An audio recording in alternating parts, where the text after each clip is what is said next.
म्हणजे जे आता अर्जंटली करणं गरजेचं आहे अशा अनेक सूचना ह्या त्या ट्विटर आणि पत्रा जे माननीय मुख्यमंत्र्यांना पत्र लिहिलं आहे त्याच्यात आहेत। दोन गोष्टी सातत्याने सगळीकडूनच येत आहेत, ज्याची मागणी खरं तर 2 महिन्यापूर्वी ह्याची तीव्रता वाढायच्या आधी मी माननीय अमित भाई शाह यांच्याकडे केली होती।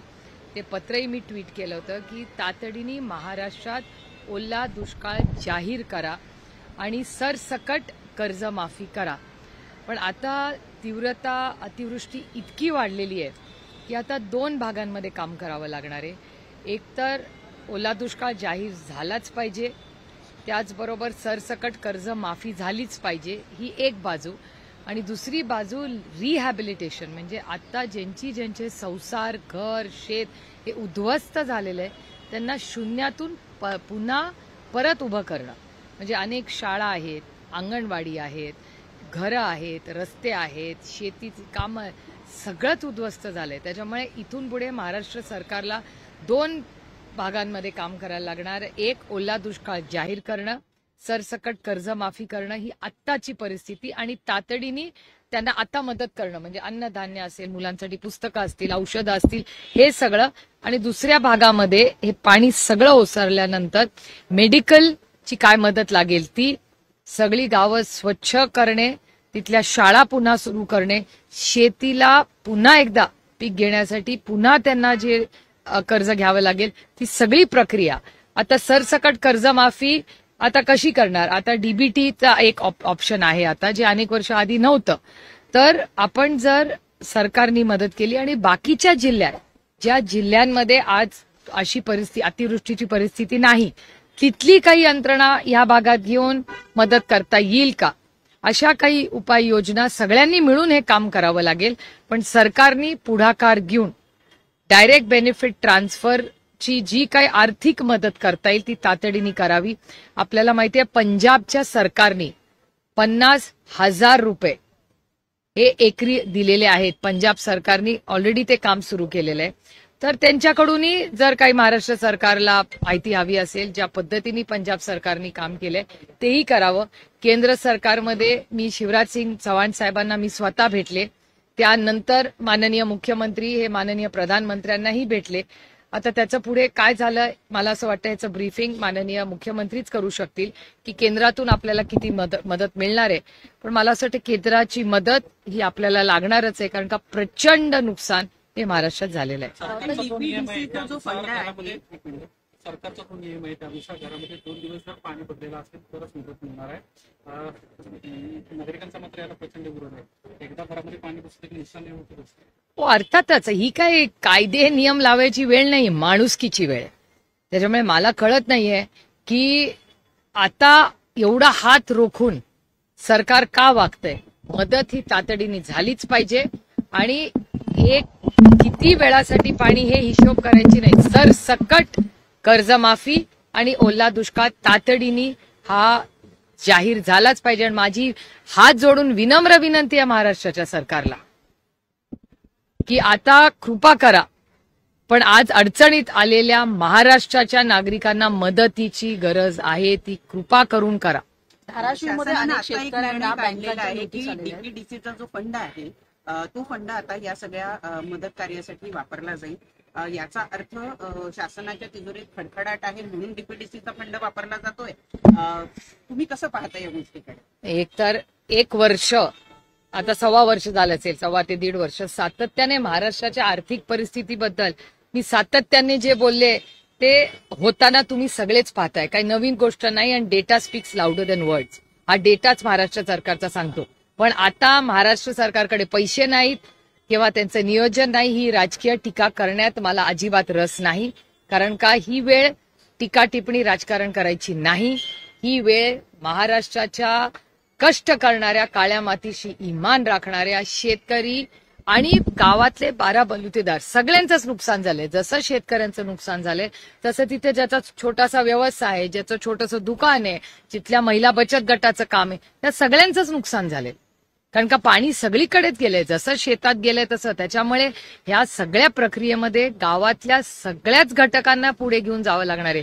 तशी शेतकऱ्याला मदत करावीच लागणार आहे त्याचं आयुष्य पूर्ण उभं करण्यासाठी. त्याचं गावातल्या सगळ्या लोकांना, बालबरुतेदारांनाही मदत आपल्याला सगळ्यांना आणि सरकारला करावी लागणार आहे. तर धाराशिवमध्ये अनेक शेतकऱ्यांना बँकांच्या नोटीस आलेल्या आहेत. आधीच शेतकरी संकटात सापडलेला असताना आता कर्ज कसं फेडायचं असा एक मोठा सवाल आहे आणि सरकार अजूनही कोणतेही पावलं उचलताना मला कौतुक वाटतं या सरकारचं.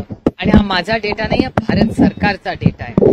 भारत सरकारचा ऑफिशियल डेटा जो निर्मलाजींच्या MOS मिनिस्टर ऑफ स्टेटनी पार्लमेंटमध्ये सांगितलंय की हजारो कोटी रुपये, त्या काळात 10 का 14 हजार कोटी रुपये हे अनेक उद्योजकांचे माफ केले होते.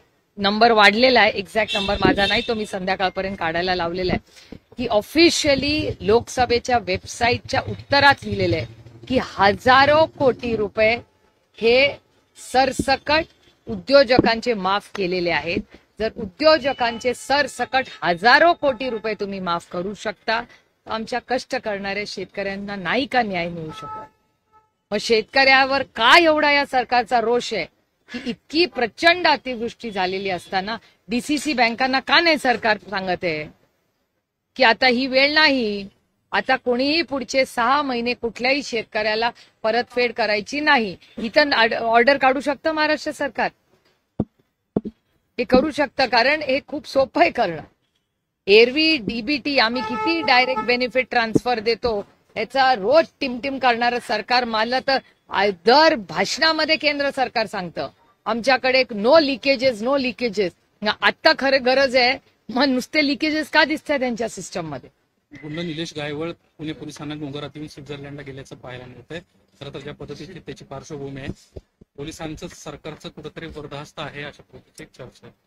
मला एक खूप जड अंतःकरणातून मी म्हणते, कारण का मला महाराष्ट्राच्या पोलिसांबद्दल खरं बोलायला वाईट किंवा टीका करायला आवडत नाही, कारण का मला महाराष्ट्राच्या पोलिसांचा सार्थ अभिमान आहे.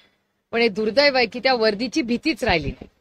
कारण का त्या वर्दीच्या मागची जी यंत्रणा आहे तिचा प्रॉब्लेम आहे, पोलिसांचा प्रॉब्लेम नाही. आता मला सांगा, एवढा मोठा गुंड हा देश सोडून जातोच कसा? यंत्रणा काय करत होती? इथे तुम्ही इल्लीगल लोक आहेत त्यांना अटक करून त्रास देत राहतात. म्हणजे या देशात कुठलंही प्रूफ नाही, एवढं नसतानाही लोकांना अटक होते या देशामध्ये. त्यांना दुसऱ्या राज्यांमध्ये पाठवलं जातं अटक करून. आणि एक पुण्यामध्ये, एक तर पुण्यात क्राईम वाढलाय, हा माझा डेटा नाहीये, हा भारत सरकारचा डेटा. आणि भारत सरकार आणि महाराष्ट्र सरकार एकाच विचाराचं सरकार आहे. म्हणजे असं पण नाहीये की तो डेटा मेस्टअप आहे. तुमच्या सगळ्या चॅनल्सवर सातत्याने पुण्याचा क्राईम कसा वाढलाय, पुण्यात कशा महिलांची सुरक्षितता, कोयता गँग, किती किती उदाहरणं तुम्हाला दिली. आणि तशीच ही प्रक्रिया, म्हणजे मध्ये ससून हॉस्पिटलमधून काय काय आपल्याला पाहायला बघितलं, म्हणजे मला विश्वासच बसत नाही. ज्या गोष्टी सिनेमात व्हायच्या ते दुर्दैवाने ज्या ससून हॉस्पिटलचा आम्हाला सार्थ अभिमान आहे, तिथून या देशाला उत्तम आणि उत्तम डॉक्टर दिले. तिथे ते यंत्रणा आणि पोलीस यंत्रणेचा काय नेक्सस आहे ह्याच्या सातत्याने बातम्या यायच्या. आणि आता ही नवीन घटना. ताई, राहुल गांधी यांना गोळ्या घातल्या पाहिजे, गोळ्या घालून ठार केलं पाहिजे अशी प्रतिक्रिया भाजपच्या एका पदाधिकाऱ्यानं दिलेली आहे. त्याच्यावरून आता मोठं रान उठतं आहे.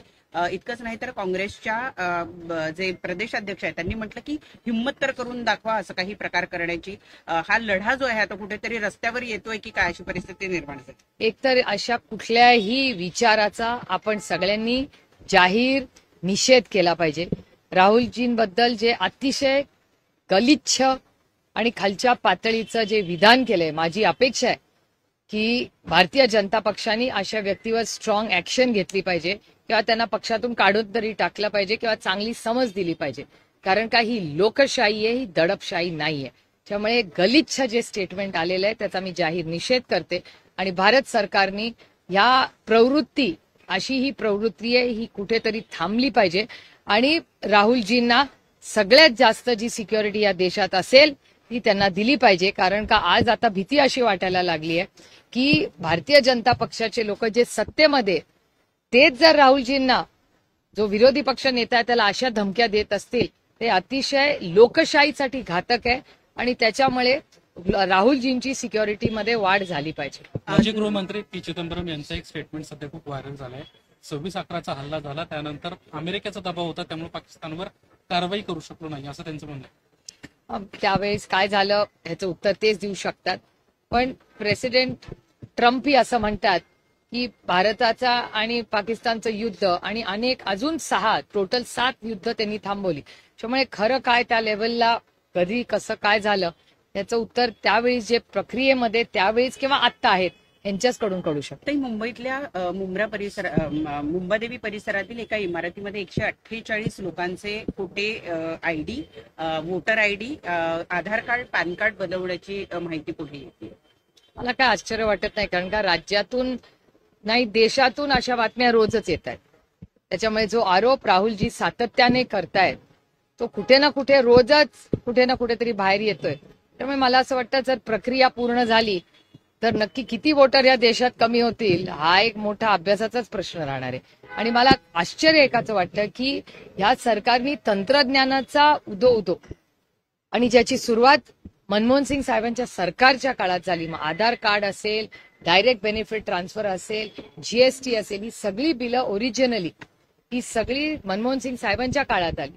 दुर्दैवाने त्याच्या इम्प्लिमेंटेशनमध्ये या सरकारच्या गॅप्स आल्या आणि त्याच्यामुळे मग वोट चोरीचा आरोप असेल किंवा लिकेजेस असतील किंवा फेक या ज्या गोष्टी होत आहेत, त्या दुर्दैव आहे की तंत्रज्ञान, आर्टिफिशियल इंटेलिजन्स, एवढं तंत्रज्ञान असताना एवढे लिकेजेस होतात कसे. वासुद्दीन ओवैसी यांचं एक स्टेटमेंट खूप सध्या चर्चेत आहे. त्यांचं असं म्हणणं आहे की मुस्लिमांची स्वतंत्र लिडरशिप तयार होणं गरजेचं आहे. जर ते होत नसेल तर पुरोगाम्यांना ज्यांना मतदान करतो त्यांना प्रश्न विचारण्याचा अधिकार नाही. हे बघा, ही लोकशाही आहे, प्रत्येकाला बोलायचा अधिकार आहे. ते एक संसदेतही मेंबर आहेत, त्याच्यामुळे अर्थातच एका सशक्त लोकशाहीमध्ये प्रत्येकाला बोलायचा अधिकार. एक लास्ट आहे काही आय लव्ह मोहम्मद ही जी काही कॅम्पेन सुरू झालेली आहे, उत्तर प्रदेशातलं लोण आता महाराष्ट्रामधल्या अहिल्यानगर पर्यंत येऊन पोहोचलेलं आहे. तिथं सुद्धा 2 दिवसांपूर्वी याच मुद्द्यावरून दंगल सदृश परिस्थिती निर्माण झाल्याचे चित्र बघायला मिळते. एक तर माझी हात जोडून सगळ्यांना विनम्र विनंती आहे की महाराष्ट्रात ही शांतता झालीच पाहिजे. आणि माझी महाराष्ट्राच्या माननीय मुख्यमंत्र्यांना विनंती आहे की त्या अहिल्यानगरमध्ये सातत्याने या गोष्टी का घडतात, कोण अशी स्टेटमेंट्स तिथे करतंय, का हे सातत्यानं. अतिशय शांत असणारी अहिल्यानगर, अतिशय चांगल्या शिक्षण संस्था त्या भागामध्ये, शिक्षणावर प्रेम करणारा तो भाग, संस्कारी हा भाग, त्या अहिल्यानगरमध्ये जिथे डिस्कव्हरी ऑफ इंडिया हे पंडित जवाहरलाल नेहरूंनी लिहिलं, त्याच्यामुळे त्याला खूप मोठा इतिहास आहे अहिल्यानगरला. आणि त्या अहिल्यानगरमध्ये आज सातत्याने दर 15 दिवस महिन्यांनी काहीतरी गोंधळ होतो. आणि तुमच्याच चॅनलवर मी ऐकलं की तिथे गडबड करणाऱ्यांना सरकारमधल्या काही जबाबदार व्यक्ती जे जबाबदार पदावर आहेत त्यांना मार्गदर्शनही केलं होतं की जरा शांत राहा. पण मला आश्चर्य वाटतं आणि हा मला प्रश्न हा मला नाही पडलेला. मला असं वाटतं आज कॅबिनेट नंतर तुम्ही माननीय मुख्यमंत्र्यांना जरूर खूप विनम्रपणे विचारा की ते होम मिनिस्टर आहेत आणि त्यांच्याच विचाराच्या लोकांमध्ये आज भडक भाषणं करून शांत महाराष्ट्रामध्ये अहिल्यानगर मध्ये सातत्याने या गोष्टी येतात, याची जबाबदार कोण आहे आणि याच्यावर स्ट्रॉंग ऍक्शन झाली पाहिजे. कोणीही असेल तो जबाबदार. पण हा देश कुणाच्या मनमर्जीने चालणार नाही. हा देश फक्त आणि फक्त भारतरत्न डॉक्टर बाबासाहेब आंबेडकरांच्या संविधानानेच चालणार. मराठी झालं सगळं. हिंदी में जानना चाहेंगे, थोड़ी समय में कैबिनेट शुरू होने वाली है, क्या सरकार से मांग करेंगे मराठवाड़ा में जो फिलहाल के लिए सिचुएशन है? मेरे ख्याल से हमारी मांग पहले दिन से साफ है कि महाराष्ट्र में सब जो किसान है उसका ऋण माफ होना चाहिए. 2 महीने पहले जब पहले बारिश शुरू हुई थी तो मैं अमित भाई शाह को जाके भी मिली थी दिल्ली में और 2 महीने पहले मैंने उनको विनती की थी. उसके बाद पिछले हफ्ते जब मैं दिल्ली 1 नेशन 1 इलेक्शन के लिए गई थी, मैं शिवराज सिंह चौहान जी से भी मिली और उनको विनती की और उन्होंने भी कहा कि महाराष्ट्र को मदद लगेगी तो मैं खुद देखने आऊंगा. तो मैंने उनको विनती की थी कि आप महाराष्ट्र के मुख्यमंत्री जी से बात करिए और आप तय करिए, लेकिन महाराष्ट्र को केंद्र सरकार ने मदद करने की बहुत जरूरत है. उसके बाद महाराष्ट्र के मुख्यमंत्री भी दिल्ली गए, वो प्रधानमंत्री जी से गए और मिलने भी गए. तो हमें उम्मीद है कि आज के जो कैबिनेट होगी उसमें पूरा कर्जा भी माफ होगा। और आगे क्या करेंगे, क्योंकि बहुत लोगों के घर है, स्कूल्स है, पूरा जो शहर है या छोटे छोटे गांव हो वो पूरे बर्बाद हो गए, तो उनके लिए रिहैबिलिटेशन का भी करना पड़ेगा। तो 2 भागों में काम करना पड़ेगा सरकार को कि अभी पूरा कर्जा ऋण माफ करे, एक पहली चीज। अभी उनको जो खाना पीना, कपड़े, दवाई, स्कूल के किताबें वो सब पहुंचाना वो अगले 15 दिन में करना चाहिए। और शून्य से फिर से जिनके घर है, किसी की स्कूल है, किसी की आंगनवाड़ी है, पूरे शहर में किसी का छोटा सा बिजनेस है, कोई बचत गट की हमारी जो महिला है उनका छोटा सा बिजनेस है, उनका सब बर्बाद हो चुका है। तो उनको भी फिर से खड़े होने के लिए सबको सरकार को मदद करनी पड़ेगी। नहीं, मेरे ख्याल से महाराष्ट्र के मुख्यमंत्री जी ने इंटरवेंशन करना चाहिए, वो इस राज्य के गृह मंत्री है। और एक चीज है जो डेटा बताता है कि कई दिनों से अहिल्या नगर में बहुत अनरेस्ट चल रहा है। तो ये क्यों चल रहा है, इसकी इंक्वायरी होनी चाहिए। और जो भी गुनहगार हो, जो ये 6 महीने 1 साल से हम लगातार देखते आ रहे हैं कि कुछ ना कुछ एरिया में वो करते हैं, नहीं तो जहां जाते हैं वहां भड़काऊ भाषण करते हैं। और महाराष्ट्र में अस्थिरता हो इसके लिए वो ऐसे ही भाषण करते हैं। तो मेरे ख्याल से महाराष्ट्र के मुख्यमंत्री जी ने इस पूरी रिपोर्ट लेनी चाहिए और महाराष्ट्र शांत और स्थिर कैसे रहे और अमन से हम सब प्यार से जैसे हम रहते आ रहे हैं वैसे ही आगे महाराष्ट्र चलना चाहिए, क्योंकि ऐसी जो चीजें हैं वो महाराष्ट्र के हित में नहीं है। जो इंसिडेंट के बाद जो लाठीचार्ज हुआ था उसको लेकर अबू आदमी ने विरोध किया है कि जब भी कोई मुस्लिम कम्युनिटी प्रोटेस्ट करती है तभी पुलिस के दर्शन। नहीं, मेरे ख्याल से सारे प्रश्न आपने माननीय मुख्यमंत्री जी को, उनके पास रिपोर्ट आई होगी, तो माननीय मुख्यमंत्री जी को महाराष्ट्र को जवाब देना पड़ेगा कि अहिल्या नगर में ऐसे क्या हो रहा है कि इतना शांत अहिल्या नगर रहा है। तो इस अहिल्या नगर में जो जहां किसान मेहनत करते हैं, बहुत अच्छी वहां शिक्षा मिलती है, वहां discovery of India Pandit Jawaharlal Nehru की किताब उन्होंने वहां लिखी। ऐसा अहिल्या नगर का इतना बड़ा इतिहास रहा है, ऐसे अहिल्या नगर में ऐसे क्या हो रहा है गए 6 महीने साल में कि वहां के कभी भी आप जाओ वहां कुछ अस्थिर वातावरण हमेशा होता है। जो विजय सेतुपति का जो वहाँ पे भी एनडीए ने अभी वहाँ पे टीम बनाई गई है और इस पूरे मामले में जो जांच है वो की जाएगी। मेरे ख्याल से स्टैलिन जी बड़े सीनियर नेता रहे, वो वहाँ के मुख्यमंत्री है, वो खुद वहाँ सब मॉनिटर कर रहे हैं। तो मेरे ख्याल से तमिलनाडु में जो कुछ हो रहा है वो उसका पूरा जांच और मॉनिटरिंग थ्रू स्टैलिन जी कर रहे हैं। इंडिया पाकिस्तान का मैच है। नहीं, मैंने देखा ही नहीं, तो मुझे पता भी नहीं है इसके बारे में। उन्होंने बयान दिया है कि इस तरीके से महाराष्ट्र देश में बदलाव आना चाहिए, जिस तरीके के हालात है। मुझे पता नहीं सर, आपको भी पूरा स्टेटमेंट पता नहीं, मैंने पूरा सुना नहीं, तो पूरा सुनने के बाद पढ़ने के बाद मैं आपको जरूर कमेंट करूंगी। नहीं, मैंने सुना ही नहीं है तो मैं कैसे जवाब दूं? पहले सुनने तो दो पूरा। आपको भी शायद पता नहीं होगा, आपके ऑफिस ने भेजा होगा नोट। आने वाले दशहरा मेला में दोनों ठाकरे एक साथ देखने मिल सकते हैं। मुझे नहीं पता बाबा, महाराष्ट्र में इतनी बाढ़ आई हुई है, उसी काम में हम फंसे हुए हैं।